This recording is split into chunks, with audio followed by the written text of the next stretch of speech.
Why is a regional organization created for trade and economy? Discussing today about cyber security, terrorism, maritime security, and overall maritime economy. The answer lies in the growing importance of Bay of Bengal as a strategic region and the rise of BIMSTEC as a grouping connecting South Asia to Southeast Asia. It is in this context, let us try to understand what is BIMSTEC and why is it in focus ahead of its 30th anniversary. So next year, that is in 2027, BIMSTEC will become 30 years old. The reason is it was established in 1997, headquartered in Dhaka. The group evolved as a way of connecting the countries of South Asia and Southeast Asia, and this is clearly reflected in the membership of these countries. So today, India, Nepal, Bhutan, Bangladesh, Myanmar, Thailand, and Sri Lanka, these are the 7 countries which make up this entire BIMSTEC group. Now, also BIMSTEC stand for Bay of Bengal Initiative for Multi-Sectoral Technical and Economic Cooperation. The group, though it has only 7 member countries, collectively they host 1.7 billion people, which is equivalent to 22% of the world's population. At the same time, the entire group has overall GDP of $5 trillion, which is a very significant number and amount as such. If you look at the brief history of BIMSTEC, the group was established as BISTEC in 1997. In the same year, then Myanmar joined it and it became BIMSTEC, that is the Bay of Bengal Initiative for Multi-Sectoral Technical Economic Cooperation. But before that, you can see the group was named based on the initials of the countries. So Bhutan, India, then we have Myanmar, Sri Lanka, and Thailand. Then again, after that, we have Bangladesh. Then after that, we have Nepal and Bhutan that joined the group in 2004. And then it attained or took its present form of Bay of BIMSTEC, which now stands for Bay of Bengal Initiative for Multi-Sectoral and Technical Economic Cooperation. It is reflected in the fact that all the member countries here, to some extent, have their opening toward Bay of Bengal or are dependent on the Bay of Bengal as a ocean as such, or access to ocean as such. Now, the objective with which this group was created was largely to focus upon economic and the connectivity based linkages. For example, regional integration was one of the stated objectives, where all these countries can be brought together at the same platform, where they can focus on increasing and enhancing connectivity between them. Trade and investment, increasing and boosting regionally, was one of the stated objectives. Cooperation in the energy sector is also where BRICS have created its own separate office as such. Maritime cooperation and security, again because of the linkage with the Bay of Bengal. Now, before moving forward to understand the importance of BIMSTEC for India and other countries, I would want to bring your attention to the fact that at Legacy IAS Academy, from 17th of August, we are going to commence the optional programs, UPSC optional programs, that would focus on the subjects such as psychology, PSIR, anthropology, and sociology. These are the subjects which is preferred by most of the aspirants because of their high scoring potential, and that's why we are also offering it. So the program would comprehensively cover every aspect of the optional syllabus. Focus would be on answer writing, mains test series, evaluation, and everything that is required for success in the examination. If you want to know more detail, you can contact the institute and can also enroll yourself in these programs. Now, coming back to this particular topic, what is the importance or significance of BIMSTEC? Now, one group of which India earlier was member of is referred as SAARC, that is South Asian Association for Regional Cooperation. If you look at this particular map, you can clearly see there is a convergence between both groups, as these groups have certain common members. These members are India, Nepal, Sri Lanka, Bhutan, and Bangladesh. They are members of SAARC as well as members of BIMSTEC. While the members of SAARC who are not member of BIMSTEC are countries such as Pakistan, Maldives, and Afghanistan. Similarly, the countries which are member of BIMSTEC but not the member of SAARC are the Southeast Asian countries such as Thailand and Myanmar. Now, the reason why India began to prefer BIMSTEC instead of SAARC is because of the growing issue or challenge, we can say security concern with Pakistan itself.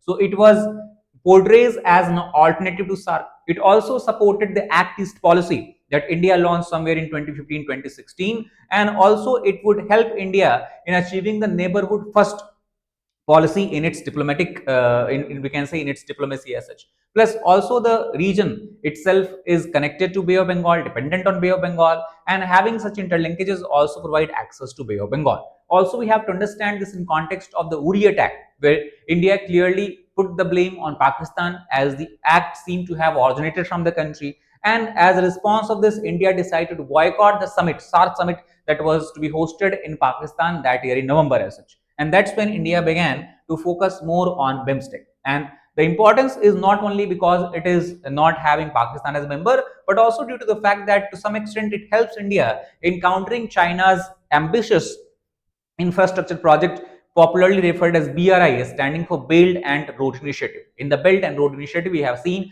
China has actually tried to develop infrastructure, whether it is based on the maritime ports or even the overland roadways, railways, and port infrastructure in many countries of the SARC groups as well as the BIMSTEC group. Some country which India, which Nepal, which India has basically China basically has not been able to develop projects is obviously countries such as India and Bhutan. Regional connectivity is how India has looked at the BIMSTEC, which it will provide, which will it boost the connectivity. So, example, we have talked about the Indo-Myanmar Thailand trilateral highway. We also have talked about the Kaladan multimodal project, which will connect the West Bengal region to the northeast part of India through passing through the Myanmar region as such. And overall, this grouping to some extent would help in ensuring that Bay of Bengal region remains peaceful. It does not see the similar situation, tension, and stress that seems to be developing in South China Sea because of continuous dispute between countries such as China, Vietnam, and Philippines.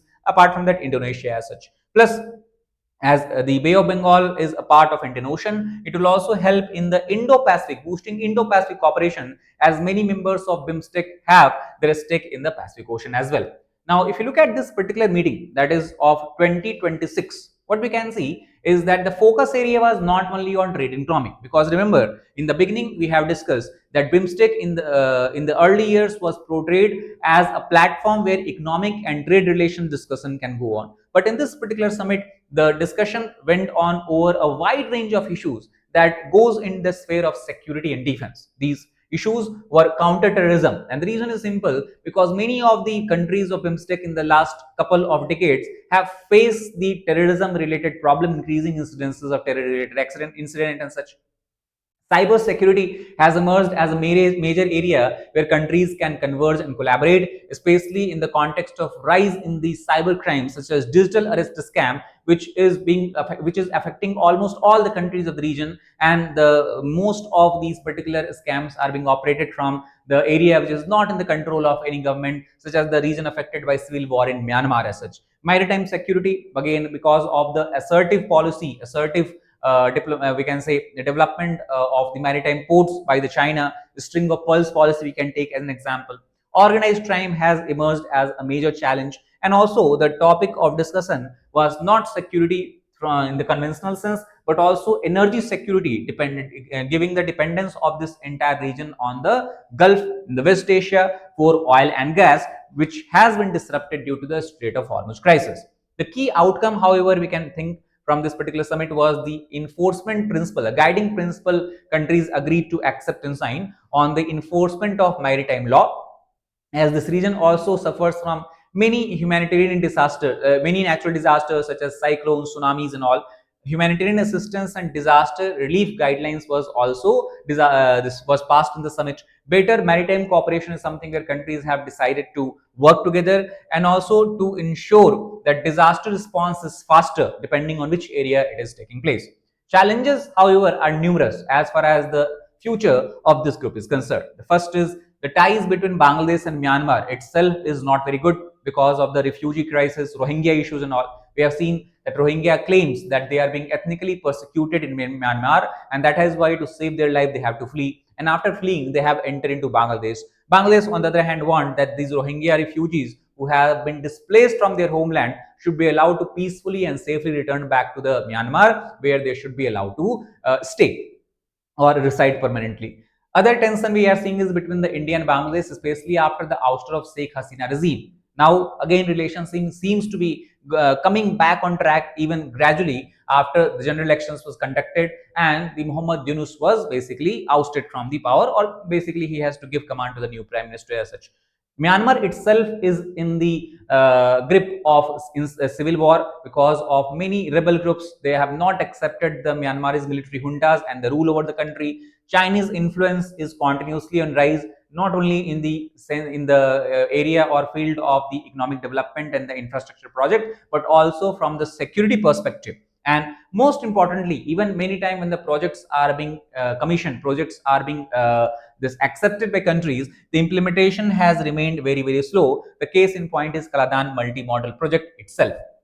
In conclusion, we can say that despite all these challenges, it seems through the current discussion, present discussion between the countries, that it might actually emerge as a strong and robust regional platform in the future, where the expansion of its scope can be seen in the spheres such as maritime cooperation, dependent upon the Bay of Bengal, disaster management due to the challenges we face in the Bay of Bengal, Indian Ocean region, specifically we can say disaster management, overall the growth of blue economy, development of blue economy, and strategic regionalism. In conclusion, we can say that what NSA, that is National Security Advisor of India, Mr. Ajit Doval has stated can be summed up as the current geopolitical environment marked by conflicts clearly seen in the Russia-Ukraine war, clearly seen in the case of the Strait of Hormuz crisis due to the Iran war, can be seen in the case of civil war going on in Myanmar, supply chain disruption that has resulted clearly reflected in the oil and gas supply shock, again due to the Strait of Hormuz crisis, emerging technological threat largely from the